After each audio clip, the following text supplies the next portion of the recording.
Amen. L'Esprit de Dieu repose sur moi. L'Esprit de Dieu m'a consacré. L'Esprit de Dieu m'a envoyé proclamer la paix, la joie. Évangile de Jésus-Christ selon saint Luc.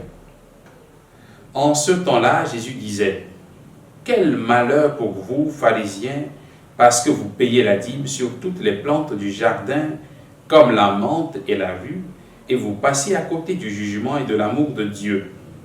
Ceci, il fallait l'observer sans abandonner cela. Quel malheur pour vous, pharisiens, parce que vous aimez les premiers sièges dans les synagogues et les salutations sur les places publiques.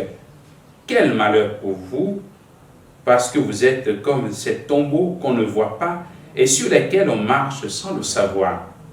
Alors un docteur de la loi prit la parole et lui dit: Maître, en parlant ainsi, c'est nous aussi que tu insultes. Jésus reprit: Vous aussi, les docteurs de la loi, malheureux êtes-vous, parce que vous chargez les gens de fardeaux impossibles à porter, et vous-même, vous ne touchez même pas ces fardeaux d'un seul doigt. Acclamons la parole de Dieu. Louange à toi, Seigneur Jésus.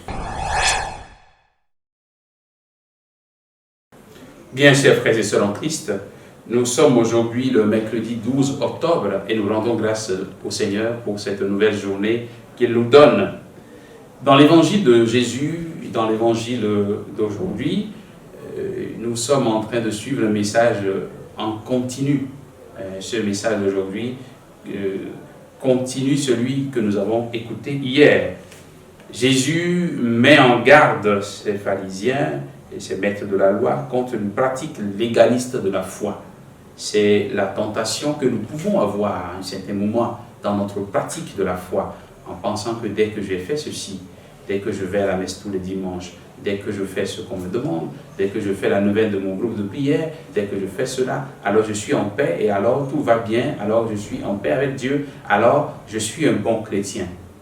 Mais peut-être que je néglige assez ce que Dieu met sur mes chemins.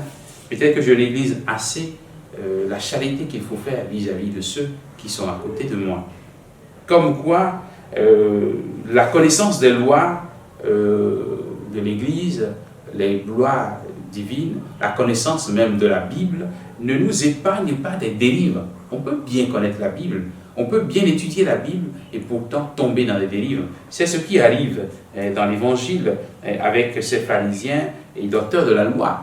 Les pharisiens sont des gens qui veulent pratiquer la religion juive dans toute sa splendeur, avec beaucoup de rigueur, avec beaucoup de profondeur. Et les docteurs de la loi, c'est ceux qui étudient cette loi, ceux qui la connaissent assez pour pouvoir mieux la vivre. Et pourtant, ils tombent dans des dérives, comme quoi on n'est pas à l'abri du danger. Chacun doit donc faire l'effort de veiller sur son cœur. Chacun doit faire l'effort d'être cohérent, d'être vrai dans ce qu'il est au-dedans de lui-même et ce qu'il manifeste dans sa pratique religieuse. Que le Seigneur nous aide à acquérir cette grâce, à développer davantage, à grandir davantage dans cette grâce de la cohérence de vie, de la vérité dans notre être. Celui qui fait la vérité, nous dit Jésus, vient à la lumière. Que le Seigneur nous apporte sa lumière, qu'il éclaire les zones d'ombre de nos cœurs, qu'il purifie notre cœur, que nous soyons des chrétiens vrais et cohérents en toutes choses. Qu'il nous bénisse et qu'il nous garde dans sa paix, au nom du Père et du Fils et du Saint-Esprit. Amen.